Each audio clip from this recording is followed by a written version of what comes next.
DVR Garden Signature Living T நகர் இப்போ திருவள்ளூருக்கு வந்தாச்சு. Near D Mart on new bypass road, Tiruvallur நகராட்சிக்குட்பட்டது. பிளாட் 20 லட்சம் முதல். கான்டாக்ட் 9955518814.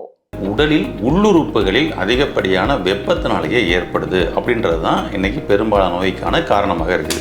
யூட்ரஸில் மட்டுமே எத்தனை பேர் இந்த கருப்பை கட்டிகளுக்காக கருப்பையவே ரிமூவ் பண்ணக்கூடிய ஒரு சூழல்லாம் இன்னைக்கு ஏற்பட்டிருக்குது பாருங்களேன். பிறப்புறுப்பு இது வழியாகவும் வெப்பம் வெளியே போய்கிட்டு, அதனால தான் யூரின் போகும்போது அப்படியே காந்துதுங்க, எரியுதுங்க, கடுக்குதுங்க, யூரினே போக முடியல. உங்களுடைய கல்லீரல் குளிர்ச்சி அடையும், பித்தப்பை குளிர்ச்சி அடையும், சிறுகுடல் குளிர்ச்சி அடையும், சிறுநீரகம் குளிர்ச்சி அடையும்.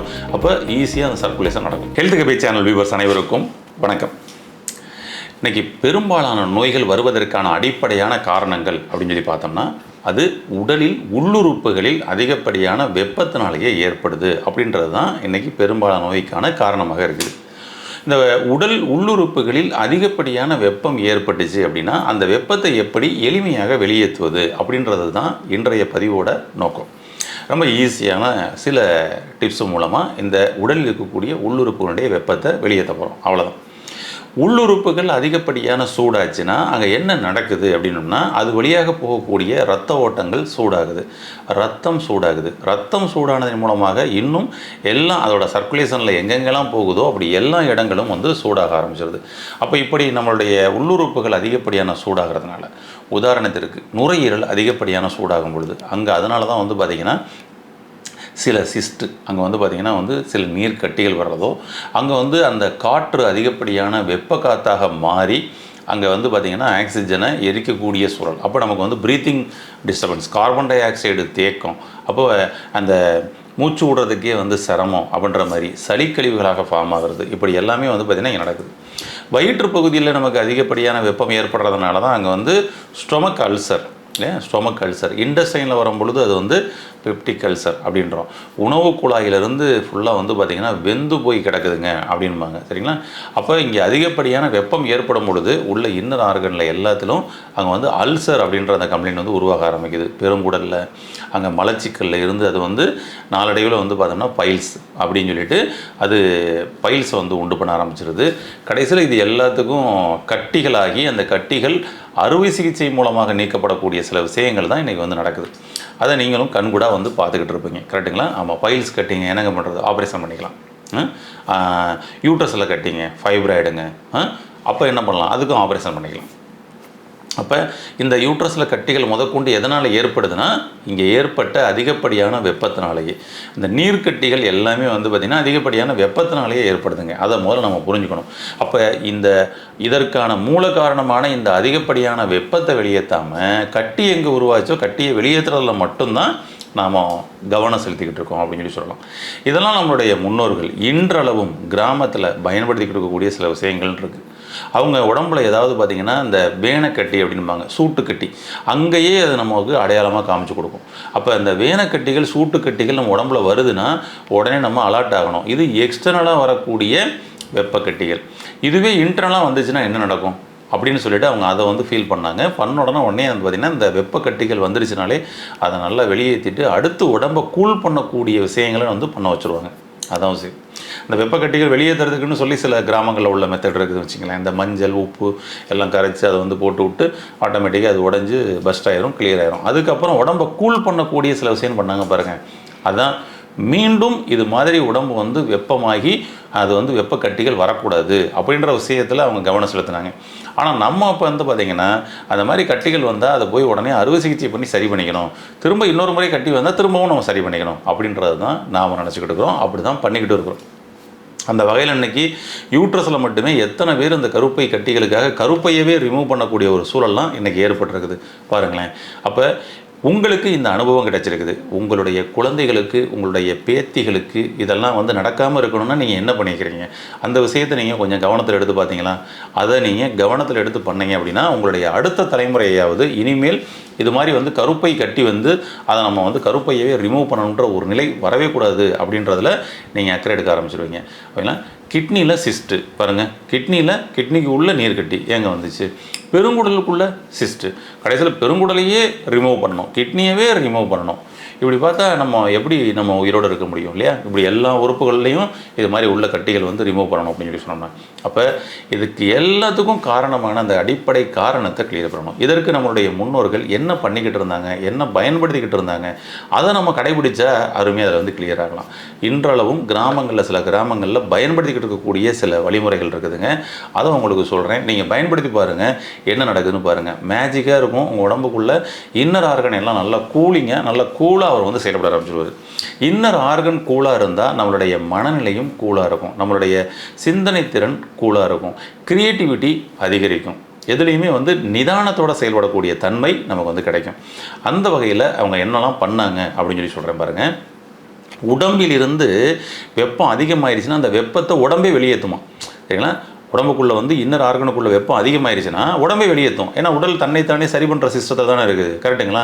ஆமாம். அப்போ அது வெளியேற்றுறது எப்படி வெளியேற்றும் அப்படின்னம்னா பாருங்கள், ஒரு குக்கர் இருக்குது. இந்த குக்கருக்குள்ளே அங்கே வந்து பார்த்திங்கன்னா வந்துட்டு வெப்பம் ஆகி ஆகி அந்த குக்கர் ஃபுல்லாக அந்த கேஸ் வந்து ஃபார்ம் ஆயிரும், கரெக்டுங்களா? அப்போ அதை வெளியேற்றுறதுக்குன்னு அங்கே ஒரு விசில் இருக்கும், கரெக்டுங்களா? அங்கே வந்து பார்த்திங்கன்னா அந்த விசில் அப்படி மேலே தூக்கி அந்த ப்ரெஷரில் தூக்கிட்டு அந்த ஹோல் வழியை பிஸ்ன்னு வெளியே போகும், கரெக்டுங்களா? நம்ம உடம்புக்குள்ளேயும் இப்படி உடல் முழுவதும் அது வெப்ப காற்றாக உள்ள சேர்ந்துச்சுன்னா அவ்வளோதான். நீங்கள் பாருங்கள், அந்த குக்கர் வந்து அப்படி விசில் அடிக்கலைன்னா, அந்த ஹோல் நீங்கள் க்ளோஸ் பண்ணி வச்சுருந்தீங்கன்னா, ஓகேங்களா, அந்த விசிலை ஃபுல்லாக நல்லா டைட்டாக வச்சுருந்தீங்கன்னா என்ன நடக்கும்னா, டப்புன்னு அப்படியே வெடித்து அந்த மூடியெல்லாம் கலண்டு மேலே தூக்கி அடிச்சிடும் சீலிங்கில். சில பேர்களுக்கு இந்த அனுபவங்கள் இருக்கலாம். அது மாதிரி வந்து கவனக்குறைவாக அதை வந்து பார்த்திங்கன்னா வந்துட்டு எல்லா விசிலும் முடிஞ்சு நீங்கள் இறக்கலைன்னா கூட அது நடந்துடும். அப்போ உள்ள இது வந்து கேஸ் ஃபார்ம் ஆகி நம்ம உடம்புக்குள்ளே கேஸ் ஃபார்ம் ஆகி உடல் வெடிச்சிடக்கூடாதுன்றக்காக உடம்பை வந்து எப்படி வடிவமைச்சுக்கிறாரு தெரியுங்களா? 9 ஹோல்கள் உள்ளே கொடுத்துட்டாரு. நம்ம உடம்புக்கு 9 துவாரங்கள் அப்படின்றத கொடுத்துட்டாரு. இப்போ எங்கெல்லாம் இங்கே உள்ள அதிகப்படியான அந்த வெப்பம் தேங்குதோ அதெல்லாம் அந்தந்த ரூட்டில் அப்படியே வந்து வெளியேற்றுரு அப்படின்னு சொல்லிட்டு, நம்மளுடைய தலைப்பகுதிகளில் அதிகப்படியான அந்த வெப்ப தேக்கம் இருக்குது அப்படின்னு சொல்லி சொன்னால் நீங்கள் பாருங்களேன், நம்மளுடைய காது வழியே அப்படியே ஹீட்டு வெளியில் போகிற மாதிரியே ஒரு ஃபீல் இருக்கும். நம்மளுடைய கண்ணு வழியே அப்படியே வந்து வெப்பம் வெளியில் போகிற மாதிரியே ஃபீல் இருக்கும். நம்மளுடைய இந்த அடி வயிறு பகுதி, அந்த வயிறு பகுதி பயங்கரமாக ஹீட் ஆகிடுச்சுன்னு வச்சுக்கோங்க. அப்போ நமக்கு வந்து பார்த்திங்கன்னா அந்த வாய் வழியே அப்படியே வந்து வெப்பம் வெளியில் போகும். நீங்கள் பேசும்பொழுது அந்த காற்று வந்து பார்த்திங்கன்னா ட்ரையான காற்றாக இருக்கும், வெப்பமான காற்றாக இருக்கும். பாருங்கள், வாய் புண்ணு, உதடு வறட்சி, உதடு வெடிப்பு, நாக்கில் புண்ணு, இதெல்லாம் வருது பார்த்திங்களா? இதெல்லாம் நமக்கு வாயில் உள்ள பிரச்சனையாக கிடையாது. வயிற்றில் இருக்கக்கூடிய வெப்பத்தை வெளியேற்றும் பொழுது ஏற்படக்கூடிய சில அறிகுறிகள். கண்ணில் பூளை வருது, நைட்டு தூங்கிட்டு காலைல பார்த்தோன்னா கண்ணில் பூளை வடியும் பாருங்கள், இதெல்லாம் கண் வழியாக வெப்பம் வெளியேறிக்கிட்டு இருக்குன்றது அர்த்தம், சரிங்களா? கண்ணில் பூளை வடிகிறது, கண் ரெட்டிஸ் ஆகிறது, கண் எரிச்சல் ஆகிறது, கண் காந்துறது, இது எல்லாம் கண் வழியாக வெப்பம் வெளியே போய்கிட்டு இருக்கு. நம்மளுடைய அதுபோல் காதில் வந்து பார்த்திங்கன்னா ஹீட்டு, அந்த வெப்பம் வர்றது, ஓகேங்களா, காது வலி வர்றது, காதில் இறைச்சல் வர்றது, இங்கேனா இது வழியே வெப்பம் வெளியே போய்கிட்டு இருக்குது.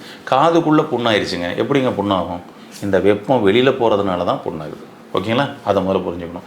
அதே மாதிரி தான் நம்மளுடைய தொப்புள், அதே மாதிரி தான் நம்மளுடைய ஆனஸ், அதே மாதிரி தான் நம்மளுடைய பீனிஸ் அண்ட் வெஜினா, ஓகேங்களா, பிறப்புறுப்பு, இது வழியாகவும் வெப்பம் வெளியே போய்கிட்டு இருக்குது. அதனால தான் யூரின் போகும்போது அப்படியே காந்துதுங்க, எரியுதுங்க, கடுக்குதுங்க, யூரினே போக முடியல, கரெக்டுங்களா? அப்போ அது வெளியே போகக்கூடிய அந்த நீர்ப்பாதையோட வெப்ப காற்றும் வெப்பமும் அது வெளியேறும் பொழுது இந்த டிஸ்டர்பன்ஸ் வருது. இப்போ ஆனஸ் வெளியே போகும் பொழுது அங்கே ஆனஸில் காந்துறது, அங்கே புண்ணாகிறது, அங்கே வெடிப்புகள் வர்றது, கிராக் ஆகிறது, ஓகேங்களா, ஃபிஷர் சொல்கிறோம்ல, அதெல்லாம் வந்து ஏன் உருவாச்சு? உங்கள் உடம்பில் இருக்கக்கூடிய வெப்பத்தை வெளியேற்றப்படும் பொழுது உங்களுடைய நவதுவாரங்களில் டேமேஜ் ஏற்படுது. நாம் என்ன நினச்சிக்கிறோம்னா அந்த நவதுவாரங்கள் தான் பிரச்சனைன்னு நம்ம நினச்சிக்கிறோம், கேட்டிங்களா? காதில் புண்ணு வந்தோன்னா காது தான் பிரச்சனைன்னு சொல்லிட்டு நம்ம ஒரு கிட்ட நல்ல இஎன்டிகிட்ட போகணும்னு சொல்லி நம்ம போகிறோம். கண்ணில் வந்து பார்த்திங்கன்னா வந்து பூளை வடியுது, கண் ரெட்டிஸ் ஆகுது, கண்ணில் தண்ணியே இல்லை, ட்ரை ஆகி போய் கிடக்கு, இப்படின்னு சொல்லி கண் சம்மந்தப்பட்ட பிரச்சனைகள் இன்னும் அதிகமாக கண்ணில் தான் பிரச்சனைன்னு சொல்லி நம்ம நினச்சிக்கிறோம். நல்ல ஒரு கண் மருத்துவத்தை போகணும்னு சொல்லி நம்ம திட்டமிடுறோம், கரெக்டுங்களா? அது மாதிரியே வந்து பார்த்திங்கன்னா மூக்கு வலியும் ஃபுல்லாக ட்ரை ஆகும். மூக்கு வழியே ஃபுல்லாக ட்ரை ஆகுது. கையை வச்சு பார்த்தோம்னா மூச்சு காற்றே வந்து சூடாக இருக்குது. ஓகேங்களா? அப்போ இங்கே ஃபுல்லாக ட்ரை ஆகுது. இப்போ இது வழியே போகும்பொழுது நமக்கு வந்து பார்த்திங்கன்னா இங்கே இருக்கக்கூடிய இந்த டான்சில்ஸ் ஏரியா எல்லாமே வந்து ட்ரை ஆகுது. சைனஸ் ஏரியா ஃபுல்லாக ட்ரை ஆகுது. அப்போ தான் வந்து பார்த்திங்கன்னா அங்கே அது சம்மந்தப்பட்ட கம்ப்ளைண்ட்ஸ் வந்து உங்களுக்கு வர ஆரம்பிச்சிருது. ஓகேங்களா? ஒன்று.